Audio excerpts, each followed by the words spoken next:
I received some documents that were taken from Hamas militants who became casualties during Operation Al-Aqsa Flood, which occurred on October 7th, 2023. This was the raid that was conducted by Palestinian militants against a select number of targets in Israel. Now, أنا أتكلم Arabic شوية شوية, but I can barely read Arabic anymore, so I reached out to some of my subscribers to help me translate. People from Syria, the UAE, Egypt, Beirut, and some Arabic speakers from the US helped contribute to this article. So, shukran, I really appreciate all of your help. Any mistakes I've made are purely my own. I'm going to go through each document and outline what each document means and the translations involved. If you are watching this on Substack and can afford tossing me $5, I would appreciate it. This is my job now. It's how I pay my rent. It's how I eat. And YouTube has been demonetizing a lot of my videos lately, so this video may or might not be monetized on YouTube, even if I can recut it and cut out the bad parts. If you are in the military and you want a copy of this video to use as a training tool for your soldiers, let me know and I will get you a copy free of charge. Just email me from your military account. All of the raw translations are available as a zip file for paid subscribers on my Substack. One final thing. This is probably going to get shared a lot, so allow me to introduce myself. My name is Ryan McBeth. I'm a retired anti-armor and heavy weapons infantryman. I also have a bachelor's degree in computer science, a master's in engineering management, and an MSc in cybersecurity. I used to write C4ISR software, which stands for Command Control Communications, Computers, Intelligence, Surveillance, Reconnaissance. Basically, I find bad guys using software, and then I hand that information to my client, who then decides what they want to do about the target. I also occasionally do consulting for a private intelligence firm called Velocity. If you're a private company and you want to evaluate the risk of entering a project in a foreign country right now, like is it safe to go into Israel right now, or should you invest in Egypt? Or hey, Velocity is this Nigerian prince scamming me. Velocity can help you. Velocity also offers government solutions if you want a different perspective on things. So to start, what you are about to see is one of the most slickly produced operations orders and engagement manuals I've ever seen. Based on the production value and from the comments of my translators, using ICD-203, the intelligence standard for evaluating probability, I say it is likely these documents were produced by Iran. One of the documents that was captured was an operations order. This is a standard military document that details how an operation will be executed. One thing I did not see in any of these documents was related to CASEVAC, or casualty evacuation. CASEVAC is typically part of an operations order, and either it wasn't included or that part of the document wasn't recovered. Back when I looked over some of the images of the attacks, I noticed that many Palestinian militants, actually none of the Palestinian militants, had first aid kits or even water. So I think this may indicate that some of these men did not plan on returning to Gaza. It was a one-way trip, and therefore they didn't need first aid kits, so you didn't need a CASEVAC plan. So let's begin. I'll start with the cover page of the operations order, and keep in mind while watching this that Arabic is written from right to left. So this is the logo of Qassam, which is the military arm of Hamas. This is called Operations Order B14, North Brigade, October 2022. Note that I think the B in B14 might mean breach point 14. I'll get to that later. So if the cover letter is to be believed, this plan may have been completed in October 2022 of last year, and it was likely being worked on long before that. The next item is the operations order, or op order. An operations order, at least in the U.S. Army, has 5 sections: situation, mission, execution, service and support, command, and signal. Inside each paragraph are subparagraphs that break the tasks down even further. It is essentially a standard way among militaries to communicate the mission, the intent of the mission, the units involved, support, and communications. And it's all done in a standard way so that anyone from any unit can join a unit and immediately understand what's going on. All armies do something similar to an op order. This op order says top secret, mission kibbutz Melfasim, attack plan B14 or Bravo 14. So this implies that one attack plan might have been written for each specific target or for each specific breach point. We have a distribution information, copy 1 of 1, second mission, 2nd Battalion, file number 002, 15 June 2023. Operation plan for Melsim Kibbutz Phase A, silent. Then we have a list of references, what I believe are Annex sections. Annex A, maps and aerial photos for target location. Annex B, videos of target location. And there's a section on command and control for the mission. Technically, this says arrangement for fighting or organization of attack, depending on who translated it. In the American Army, we would call this section Friendly Forces Paragraph, which details all the units involved in the mission and their task. This says type, group, number, leadership, and notes. The note here says 3-gap opener, which I believe means breach team, then PK holder and navigator. I believe PK holder might mean machine gunner. The Russian PKM is a pretty common weapon in the Middle East. It's a medium machine gun, but I haven't seen any PKs in the hands of militants. Under leadership, we have the word member, and then the composition of each squad, although it's really what would be considered a fire team in the American Army. So this indicates that there is one group commander or a squad leader. First squad is 5 men, second squad is 5 men for a total of 11. And here it says to take effect on our S day Y. So my guess is that this refers to a separate section with dates and times, so that you only have to replace that date time section when the date times change instead of replacing the entire document. Next is the situation part of the operations order. This is top secret. Enemy forces, composition, strength and type of forces, number of forces, geographic position. 1. Civilians, 1,000. 2. Regional defense forces, at least 20 from the populations. So that might be police or private security. 3. Reserve soldiers, 10. Infantry group, 27 during escalation. And the geographic location is Mofalsim. So I believe that this part indicates that there are 10 reservists who keep their weapons at home in the town. Gun ownership is not very common in Israel. People are often fooled into thinking that Israel has a gun culture like the United States or Switzerland because they see women sunbathing with rifles. And the truth is that these soldiers are conscripts who are on leave, and they're required to have their rifles with them. But the average Israeli doesn't own a gun. And they're not really interested in owning a gun, although that's probably going to change after recent events. The people who do own guns in Israel are usually retired Army officers, and it's usually pistols, and they can only keep 50 rounds of ammunition at home.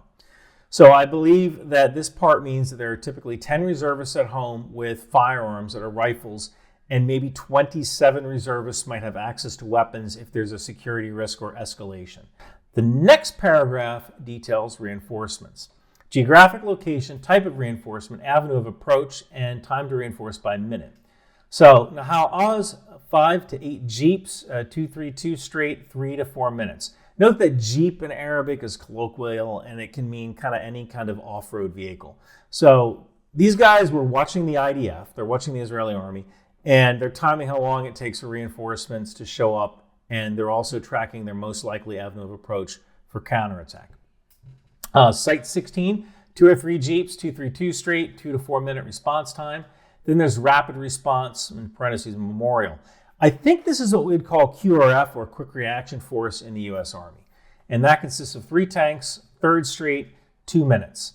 Then there's rapid response Na'ar, 3 tanks, 3rd Street, 7 minutes. Next is surveillance systems and fires affecting the mission. By fires, this may be a holdover from how Iran or Palestine writes their op orders. Fires usually means the type of artillery an enemy has. So in this case, Israel has no real ready artillery, but it might be in that paragraph because it's just part of the standard template. So this says type, location, nature of threat, scope of surveillance, fires. Number 1, speed, ER camera, NAR, visual surveillance, wide scope. This kind of translated weird, so I think these may be speed cameras that'll take a picture if you're speeding and then mail you a traffic ticket. Maybe in Israel they have a secondary surveillance purpose, or the people who wrote this document thought they did. And I want you to comprehend what this really means. This is an amateur hour. These people who wrote this document had the presence of mind to note all of the speed cameras in case they could be used for surveillance and coordinated counterattack. These guys are good, and they know what they're doing. All right, let's go down to the next cell. Speed ER camera, Abu Safia, visual surveillance, wide scope. 3. Board radar or radar panel, Na'ar-Am, locating infantry and vehicles, all eastern sector. And board radar, Abu Safia, locating infantry and vehicles, all eastern sector. So I think that Israel might have a ground surveillance radar. I think that's what the board radar means. And these are ground surveillance radar installations with a note on their locations. Next is unit duties, or what the U.S. Army might call execution or tasks to subordinate units. Unit duties, essential units, duties, platoon. In case the group succeeds to occupy the kibbutz, approaching the north gate of Abu Safia until reaching the gap, Bravo 14. So this is why I think B14 might stand for breach 14. So this plan might be for breach point 14. The group approaches from 49th Street, then 50th Street in the global intersection gate of Melfisim. The crew will stay in the global intersection southwest of Kibbutz Melfisim to secure the intersection. The first group will open a gap in the fence and attack the kibbutz from the southwest. The platoon will attack the Kibbutz Melfisim from the main gate and clash with regional forces and any other forces in control of the area. 7. Capturing soldiers and civilians and secure the hostages and negotiate about them. I'm not sure the word negotiate is the right translation. In English, the word negotiate has two meanings. One is to bring about a resolution by discussion. The other is to find a way around an obstacle or path. Oftentimes in the Army, you say, hey, we need to negotiate this obstacle. So I think that in this case, the word negotiate means take care of or deal with. So I think when they say secure the hostages and deal with them, that's what negotiate really means. Number 8, the crew, MT, will have to deal with enemy airplanes. So number 8 is kind of interesting. That indicates that some anti-aircraft weapons, such as man-pads or man-portable air defenses, may have been on the ground, or perhaps Palestinian militants were using RPGs like man-pads, the way the Somalis did with the U.S. in Mogadishu, like Black Hawk Down, shooting RPGs at Blackhawks. There is a TO&E, or Table of Organization and Equipment, that was found on a Hamas fighter. I'm going to get to that document later, but that document doesn't indicate that anyone had man-pads, so maybe they didn't have it in that sector. Now, the next part of the document is a personnel and equipment roster, which states statement, amount required, available amount, and number of deficit notes. So in this case, 6, number of personnel, 25, 25, 0. 7, bikes, 13, 13, 0. Then 8, wireless or walkie-talkie, 8, 8, 0. And 3, repeater or RPTR, and 5, Semplex. Note that the person who translated this gave me an exact phonetic translation. I don't know if this is a brand name of radio or they're saying repeater and simplex. Next, 9, mobile for communication, 330. And finally, phone camera, 110. And it all ends with top secret page 11 of 14. So there may be missing sections to this. Next, we have a table of command and control, which in the U.S. Army would call command and signal, or maybe we would call it the SOI, signal operating instructions. Up here, this says top secret. Then table of command and control. Deputy Brigade Commander of the Mission Landline, 58657. Deputy Brigade Commander for Artillery Landline, 56217. Then we have type, supervisory command, tactical command. Supervisory mission commander, and then landline number. The third is the commander and landline number. This red column here says mission commander, breach team, duty team, mission artillery, and crossing officer / monitor. Now, the crossing officer might be sort of like the command and control of the breach point. His job is to probably literally direct traffic and fix any on-the-spot problems that might happen at the breach point. Like a vehicle breaks down, or when the wall was detonated, the wall didn't fall the correct way and is blocking the breach. Like I said, these guys are good. They know what they're doing, and they know that things can always go wrong in a mission. So it's important to have someone who's running the breach point so there's no question about who's in charge if there's a problem at the breach. The breach point is a choke point. It is where you have your biggest constraints on maneuver. So yeah, the thought that the Palestinian forces knew how to do this indicates that they had someone in charge who really knew their stuff. Next is communication by wireless or walkie-talkie. Mission, number of phones, brigade, mobile phone holder, mobile phone number, call receiver, number of call receiver, landline, and PALTEL, which is the PALTEL is a Palestinian mobile phone provider. Now, in this document, we have 1st Brigade, then the numbers of the 1st Brigade commander, 1st Group commander, 2nd Group commander, and 3rd Group commander. So that's all for the op order. Next is the TONE, or Table of Organization and Equipment. I was able to translate some of this myself, but Muhammad, man, shukran, mamnoon, you really came through for me, Siddiqui. So this was the original document, and this is a translated document. Again, all of this is available for paid members on my Substack. Some interesting points. It looks like they have two types of RPGs, or rocket-propelled grenade launchers, a Chinese version and a Russian version. They also have different kinds of rockets for their RPGs, high explosive anti-tank, anti-personnel, and tandem charge. Tandem charge is interesting because that can defeat certain types of reactive armor. So I would bet they were used very judiciously and only in armor hunter-killer teams. I don't know what shark cartridges are. That's kind of new to me. That might be a colloquialism. There's also a part here which seems to be a demolition section. At first, I thought this said taser, but I actually think this means electrical detonator. Also note, you're going to see in another section that it looks like Hamas has homegrown landmines. So keep an eye on this TV IED.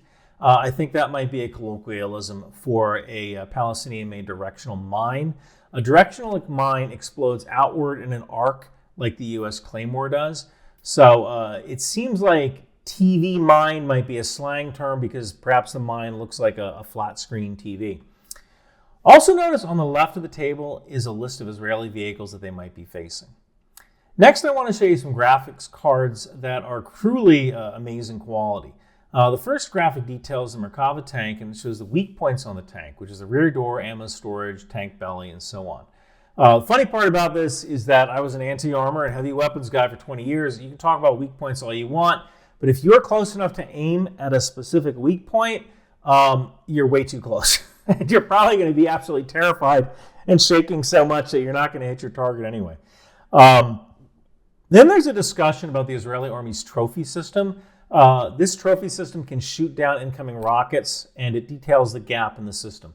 Essentially, some of the gaps are firing within 50 meters by an RPG, or using a projectile that moves faster than the speed of sound, such as the Soviet SPG-9 recoilless rifle. So two things here. Like I said before, if you're within 50 meters of a tank, you're in a lot of trouble if that tank explodes, and you're also going to be terrified out of your mind. But second, I didn't even know recoilless rifles were a thing anymore. That is some World War II, Korean War kind of kit.